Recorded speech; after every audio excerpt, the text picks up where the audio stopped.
Esto es El Arte de Estar Bien. Un espacio del Centro de Bienestar y Salud Integral donde te guiamos a lograr un bienestar completo, un paso a la vez.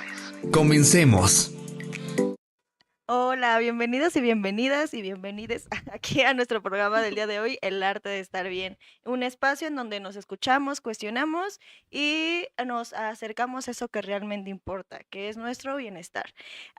Por eso, el día de hoy vamos a hablar o vamos a traer, traemos una nueva invitada aquí por modalidad en línea, aquí la vamos a estar viendo, en donde nos va a hablar sobre un tema que por lo general nos genera muchas dudas y que pues muchas veces tenemos ese desconocimiento de cómo se basa pues una primera entrevista, ¿no? Entrevista conductual sobre todo, ¿no? ¿Nos las podrías presentar, Ale? Sí, así es. El día de hoy vamos a ver sobre la primera cita con la psicología, qué esperar y qué no acerca de ella, ¿no? Entonces, el día de hoy, como mencionas, vamos a tener una invitada súper especial, quien es Tania Ramírez Pérez. Ella es psicoterapeuta y coordinadora de relaciones interinstitucionales en Núcleo Alfa de Psicoterapia y Salud Mental. También es docente de posgrado en la Universidad Popular Autónoma del Estado de Puebla y la Red Internacional de Aliados Educativos. Ella también, bueno, estudió una maestría en psicología clínica, cuenta con un máster en terapias conductuales en infantojuveniles y adultos y tiene entrenamiento en terapia dialéctica conductual, mejor conocido como la DBT, en terapias de aceptación y compromiso, que es la ACT, y en terapia de activación conductual. No sé si quisiera saludar. Hola, ¿qué tal? Muy buenas tardes. Me da mucho gusto poder estar aquí con ustedes. Sí, muchas gracias igual por tu disponibilidad. Vemos que sí tienes un currículum amplio, Sí, así es. amplio acerca de pues esta parte de ser psicoterapeuta conductual y creo que es una parte sumamente importante el saber qué esperar de esta primera entrevista como psicólogos. Y bueno, sabemos que muchas veces llegamos con muchas ideas a la primera sesión, a esta primera entrevista en donde no sabemos específicamente qué va a pasar, pero va a pasar algo, ¿no? Y muchas veces conocemos de ello. Me gustaría que me contaras un poquito qué expectativas tú consideras o conoces que suelen tener las personas en general al respecto de lo que ocurre en realidad en esta primera entrevista. Ujú. Fíjate que algo que he observado mucho, sobre todo desde consultantes que a lo mejor no tienen ya esta experiencia previa en psicoterapia, es que tenemos la idea de que vamos a llegar a la sesión de psicoterapia y entonces vamos a contar todo nuestro problema e inmediatamente nos van a dar un diagnóstico, ¿no? Ujú. Entonces, esto es algo que en muchas ocasiones incluso los consultantes llegan demandando ese diagnóstico y pues bueno, de entrada es importante mencionar que para poder llegar a una conclusión, que no necesariamente siempre va a ser un diagnóstico, pues necesitamos conocer a la persona y ahí es donde vamos a ver como ciertas diferencias. Ujú, exacto. Y mencionas algo súper importante que siempre quieren o esperan este diagnóstico desde una primera sesión, ¿no? Entonces yo quisiera saber por qué consideras que existen tantas ideas o creencias respecto a estas consultas de primera sesión sobre lo que pasa, ¿no? Realmente. Híjole, yo creo que es mala información que se ha promovido también desde una mala praxis, ¿no? Porque al final, si hay personas que lo piden, es porque lo han obtenido en algún momento. Y Ujú. entonces, pues claro, si llegamos al psicólogo, no sabemos como tal de qué forma se maneja o ni siquiera si es un profesional realmente. Y desde la primera sesión le empezamos a contar nuestro problema y la persona nos dice como de no, es que tú eres narcisista o es que tú tienes trastorno límite de Sí. la personalidad. Pues claro que la persona se va a quedar con esta idea de, ah, eso es lo correcto. Y entonces, pues en un siguiente proceso, o si le cuenta a alguien, no, pues esto es lo que tiene que pasar, pues definitivamente va a llegar esperando esto, ¿no? Sí creo que tiene que ver mucho con esta mala información. Ujú. Y por ejemplo, a ti, bueno, me gustaría saber un poquito al respecto de esta misma experiencia tuya. Este, ¿Qué sueles hacer, por ejemplo, cuando te llegan ya con su autodiagnóstico o diagnóstico por otra persona, otro especialista? Claro, la realidad es que no es algo que de entrada le diga a la persona como de no, no, no, eso no es. O sea, es un, ok, tienes esta idea, vamos a explorar, vamos a ver si efectivamente corresponde. Más allá de la etiqueta, lo que nos interesa pues es ver de qué forma esto está impidiendo que lleves tu vida de forma cotidiana o de la forma que a ti te gustaría. Entonces nos vamos a centrar en ello. Y las personas yo creo que realmente son muy flexibles a esto porque no se trata de generar un dimes y diretes de si eso no es, más bien pues es que se generen cambios de conductas y en ese aspecto pues incluso a lo mejor ya después la persona abandonará la etiqueta diagnóstica, pero tal vez ese no es el momento. Ujú. Ok, y bueno, por ejemplo, ya comprendimos un poquito desde este ámbito en donde se creen, se tienen estas creencias, ¿no? Irracionales, pero yo quisiera que a lo mejor le compartieras a nuestro público sí qué es y cómo se explica en una primera sesión de psicoterapia para que una persona se sienta segura y clara sobre este proceso que conlleva. Claro. La primera sesión de entrada sí tenemos que saber que es de evaluación, ¿sale?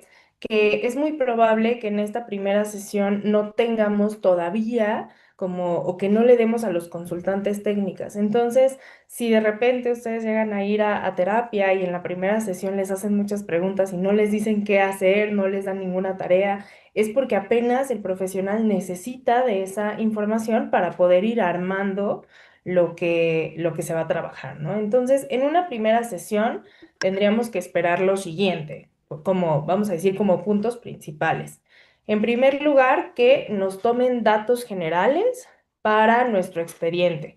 Nosotros como psicólogos, al menos aquí en México, no sé en otros países, pero tenemos que llevar un expediente clínico que regula COFEPRIS, ¿no? Entonces, nos tienen que tomar datos generales para nuestro expediente, como nuestro nombre, edad, número telefónico, datos de contacto de emergencia, etcétera, etcétera.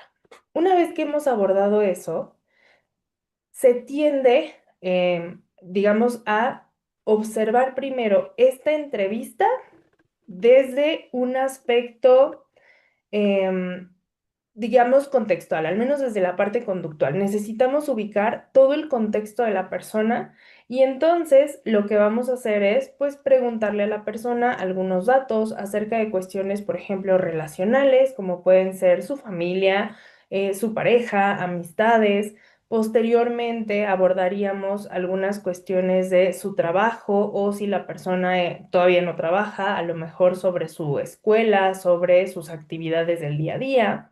Abordaríamos también cuestiones de ocio y finalmente, pero no menos importante, todo lo que tiene que ver con salud, desde si se tiene o no se tiene una enfermedad, si se consume algún medicamento, si cómo la persona duerme, cómo la persona se está alimentando, si realiza algún tipo de ejercicio, si consume alguna sustancia. Entonces, haríamos este abordaje como de información para poder ahora sí pasar a un motivo de consulta y este motivo de consulta entenderlo desde ese contexto. Ujú. Cuando pasamos a este motivo de consulta, la persona pues nos va a platicar cuál es el problema por el que viene con nosotros o lo que quiere trabajar y a partir de ahí, desde la entrevista conductual, se exploraría tanto el cómo surge, no necesariamente como el origen específico de esa situación, porque muchas veces no tenemos como tal acceso a esa información, sino el cómo me doy cuenta que esta conducta está ocurriendo, en qué tipo de circunstancias aparece, cuál es su frecuencia, cuál es su intensidad, a qué tipo de síntomas responde, si se da solamente como en un entorno privado, ¿no? Como en el pensamiento o en la experiencia corporal, o si se da también en un entorno mucho más público, como pues pudiera ser algo que los demás observen, ¿no? Entonces, esto también sería, y pues es importante mencionar que pues se tiene que cerrar esta primera entrevista con una breve explicación de cómo se aborda desde el modelo en el que estamos trabajando.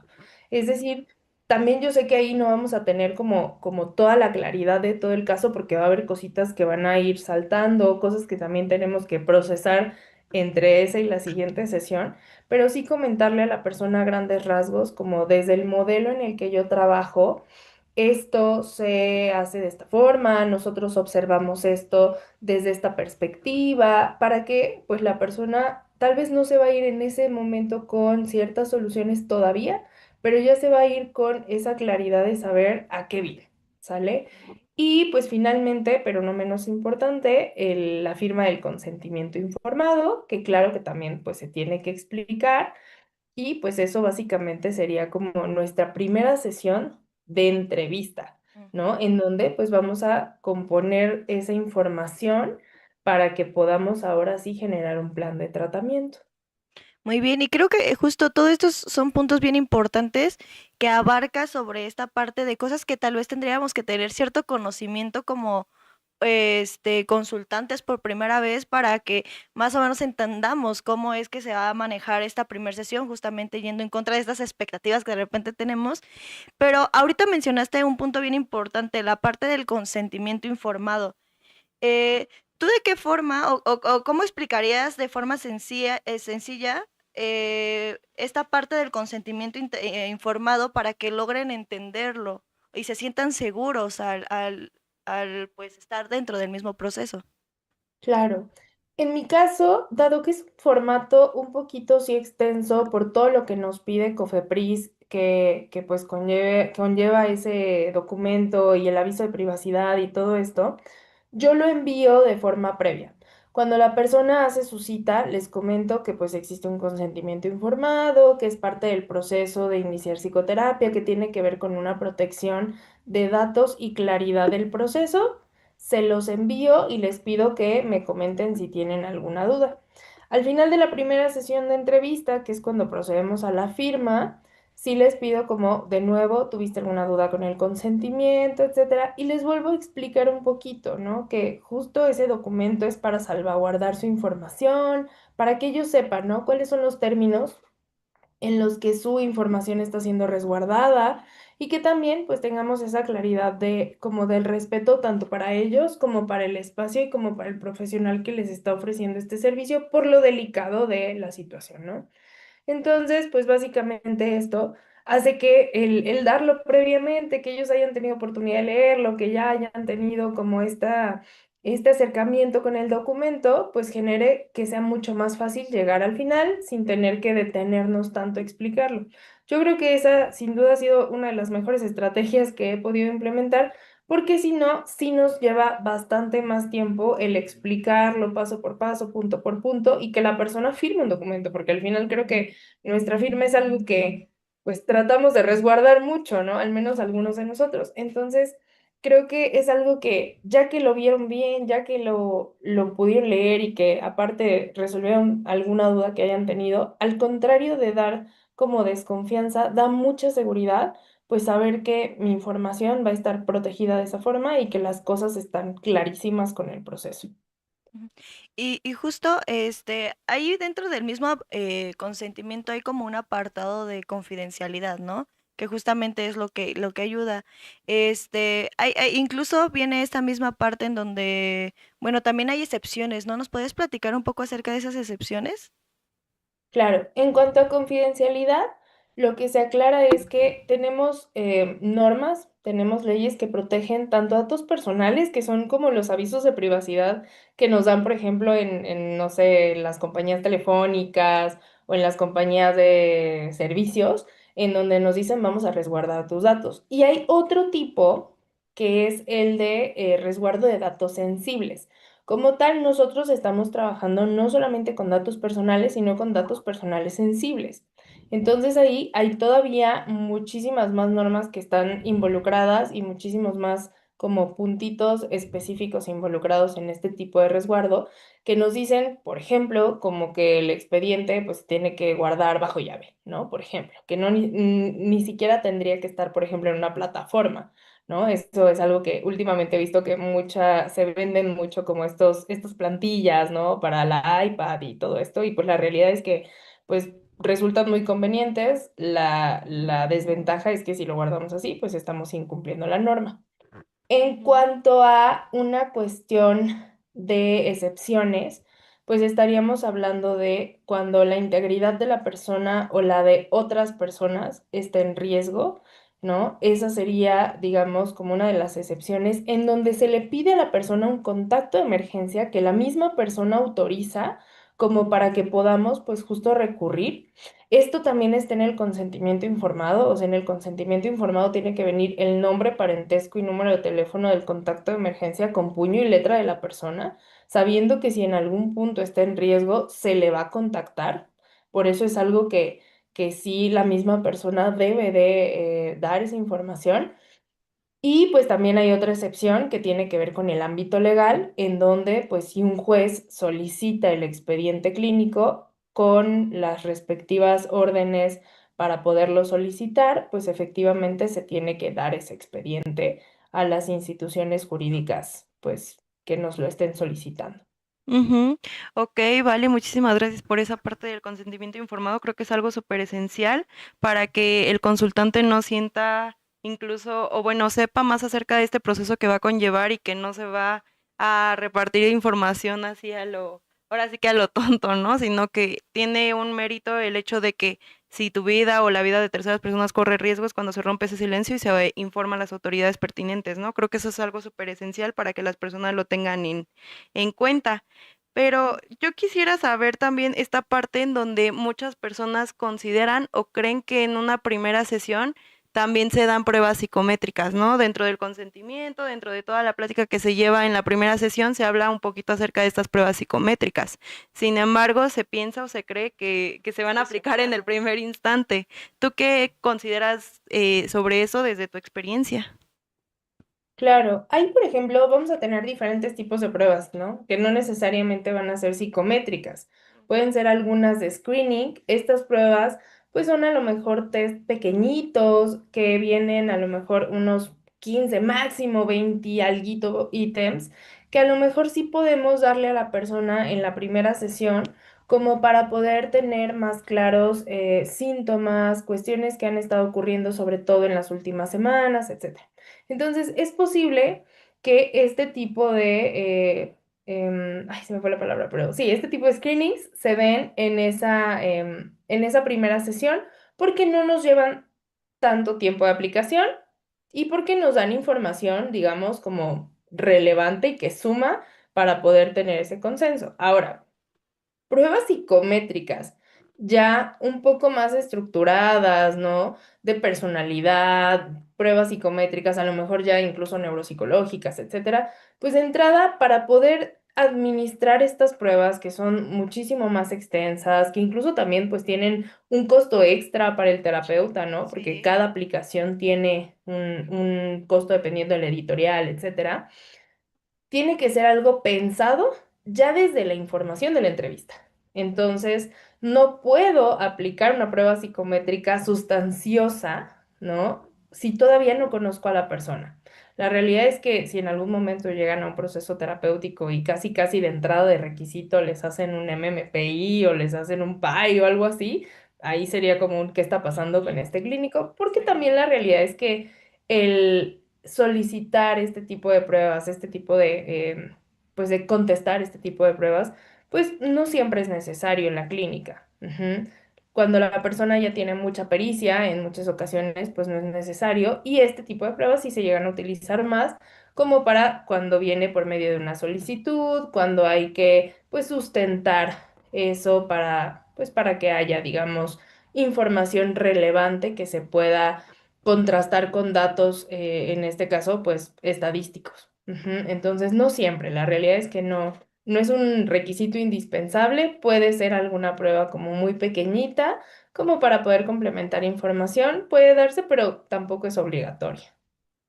Muy bien, y creo que sí, eso es algo bien importante, ¿no? Porque muchas veces van con esa expectativa también de tener, pues, este diagnóstico, estas pruebas, como, pues, el psicólogo así típico de películas, ¿no? Que al final, pues, muchas veces solo genera como cierto ideal. Ahora, me gustaría preguntarte, para quienes están pensando tal vez acudir a terapia, pero sienten tal vez pues cierta incertidumbre, miedo, ¿qué mensaje te gustaría a ti dejarles para estas personas que tal vez quieren iniciar un proceso, pero pues todavía no se animan por tal vez este desconocimiento de lo que ahorita estamos hablando, de cómo se manejan estas primeras sesiones? Claro, lo primero es que no tienen que preocuparse por nada porque la chamba es del terapeuta, ¿no? O sea, con que ustedes asistan a esta primera sesión, quien va a guiar la sesión es el terapeuta, no hay por qué decir, no, pero es que sí, que no, y creo que eso de entrada es muy importante, ¿no? Porque justo hay personas que me han llegado, no tanto pacientes, sino Ujú, conocidos, que me dicen como, de, oye, yo quiero ir a terapia, pero pues no sé qué decirle, no sé qué hacer el primer día, pues voy y le digo que mis problemas. Y entonces es este aspecto de, no, o sea, tú asiste y él te va a guiar, ¿no? Ella te va a guiar. Entonces, pues saber que el trabajo lo va a hacer el psicoterapeuta en esa primera sesión también, solamente pues llegar con disposición, ¿no? Con disposición de dar la información necesaria para que se aborde lo que nosotros queremos abordar o que se le llegue a las metas a las que queremos llegar.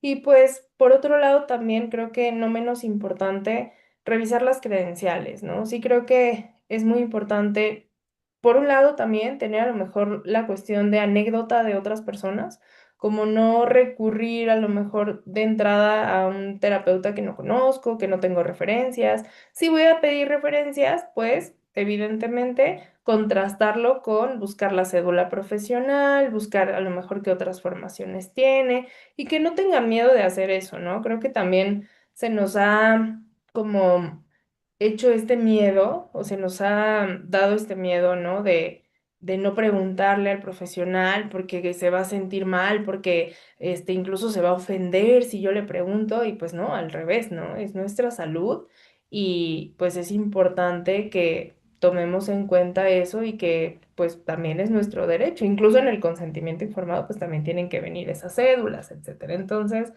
eso, creo que eso me gustaría que se queden, ¿no?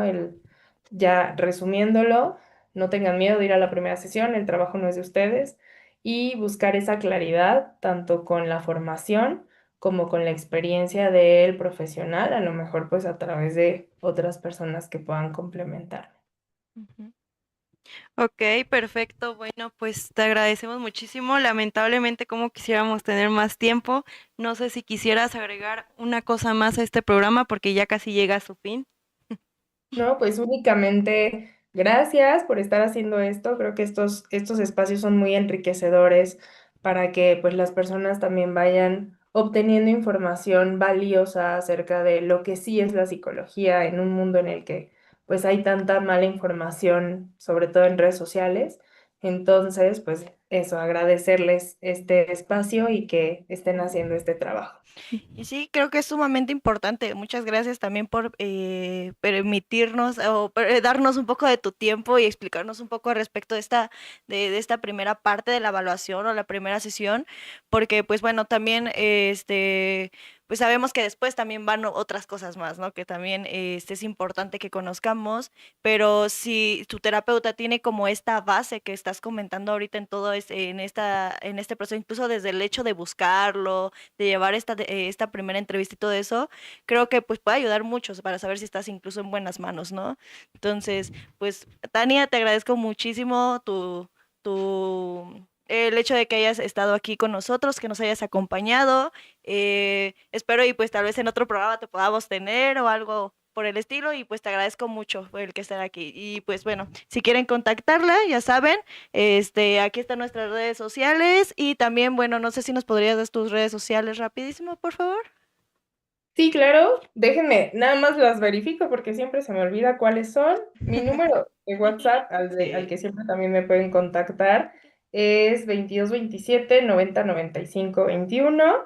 Me encuentro en la ciudad de Puebla, es importante también aclarar esto. Ujú. Y para mis redes me encuentran como Tania Ramp, psicología, Tania con TH, así decidieron mis padres que fue mi nombre. Entonces está con TH, Tania Ram-SIC. Vale, pues muchísimas gracias a todos los que nos estuvieron escuchando y de nuevo muchísimas gracias Tania por participar en nuestro programa el día de hoy. Creo que el día de hoy nos llevamos mucha información enriquecedora, entonces pues ya saben, nos pueden seguir en redes sociales y ya, como les comentó Tania, ahí pueden buscarla en dado caso. Nos vemos, cuídense mucho, muchas Cuídense, gracias. Bye. Esto fue El Arte de Estar Bien, un espacio del Centro de Bienestar y Salud Integral. Hasta la